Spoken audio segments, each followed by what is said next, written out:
గత 36 గంటలుగా మనందరం ఆందోళన పడుతున్నట్టు రాష్ట్రంలో ముఖ్యంగా విజయవాడ నగరం చుట్టూ వరద ముంచెత్తుతుంటే ఇటు చంద్రబాబు నాయుడు గారు గాని అటు మంత్రులు గాని అధికార గణంతో ఒక ముఖ్యమంత్రి స్థాయిలో ఉన్న 74 సంవత్సరాల వ్యక్తి పడుతున్న కష్టం ఈరోజు ప్రపంచం అంతటికీ ఆదర్శంగా నిలుస్తుంది. అలాంటి చంద్రబాబు నాయుడు గారి గురించి ఓడిపోయిన దగ్గర నుండి ఎక్కడ దాక్కున్నాడో తెలియదు గాని ఈరోజు 2 కెమెరాల ముందుకొచ్చి నోటికొచ్చినట్టు వాగుతున్న మాజీ మంత్రి అప్పలరాజు గారి గురించి ఆయనకి సమాధానం చెప్పడానికి మేము ముందుకొచ్చాను. అయ్యా అప్పలరాజు గారు, ఈరోజు చంద్రబాబు నాయుడు గారి తిత్లీలో ఏం చేశారు, హుదుహుదులో ఏం చేశారు, ఇప్పుడేం చేస్తున్నాడని కళ్ళుండి చూడలేని నీలాంటి కబోది మాట్లాడుతున్న మాటలకి ప్రపంచంలోని ప్రతి ఒక్కరూ అసహ్యించుకుంటున్నారు. డిజాస్టర్ మేనేజ్మెంట్ స్పెల్లింగ్ తెలియకపోయినా అర్థం తెలుసుంటుందనే అనుకుంటున్నాను. అందులో చంద్రబాబు నాయుడు గారిని మించిన నాయకులు లేరు.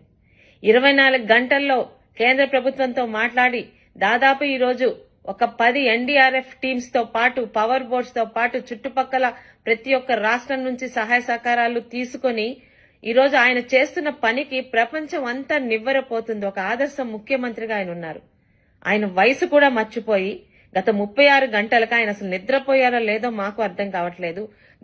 గంటకి ఒక మామూలు వ్యక్తిలాగా ఆయన అధికారులతో సమానంగా ఈరోజు పడవేసుకొని ప్రతి ఒక్క వీధికి ప్రతి ఒక్క ఇంటికి వెళ్లి ప్రతి ఒక్కరికి కూడా అమ్మా మీరు భయపడొద్దు, 24 గంటల్లో సాధారణ పరిస్థితికి తీసుకొస్తాను, మీతో నేను ఉన్నానని ప్రతి గడపకి ఆయన ఈరోజు ఇస్తున్న భరోసా ప్రతి ఒక్కరి మనసుల్ని కదిలించి వేస్తుంటే నోటికొచ్చినట్టు మాట్లాడతావా?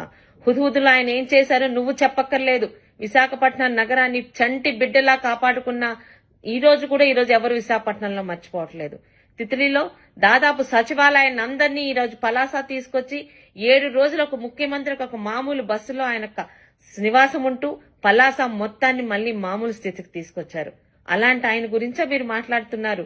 మీకు తెలిసొస్తే కదా ఈరోజు మీ వరకు గత 5 సంవత్సరాలు మీ పాలనలో నెల్లూరు జిల్లాకు చుట్టుపక్కల వరదలు వచ్చినప్పుడు ఒక హెలికాప్టర్లోని వెర్రి నవ్వులు నవ్వుకుంటూ చూసిన వెళ్లిన ముఖ్యమంత్రి అప్పటి ముఖ్యమంత్రి జగన్మోహన్ రెడ్డి గారికి ఈరోజు నిద్రపోకుండా నిద్రాహారాలు మాని ప్రతి గడప తొక్కుతున్న మా ముఖ్యమంత్రి చంద్రబాబు నాయుడు గారికి ఎంత తేడా ఉందో ప్రజలకు అర్థమవుతుంది.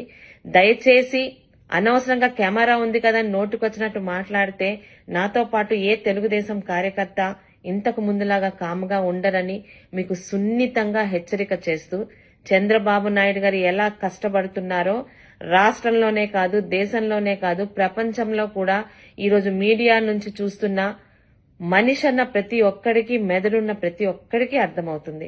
మరి మీలాంటి పశువులకి ఎందుకు అర్థం కాదో మీరు మనుషుల పశువుల మీ ఇంగిత జ్ఞానానికే వదిలివేస్తూ ఫస్ట్ అండ్ లాస్ట్ వార్నింగ్ ఇస్తున్నాను అప్పలరాజు గారు. చంద్రబాబు నాయుడు గారి గురించి మాట్లాడేటప్పుడు నోటిని అదుపులో పెట్టుకోమని మీకు సున్నితంగా హెచ్చరిక చేస్తూ మీ సోదరి గౌతు శిరీష.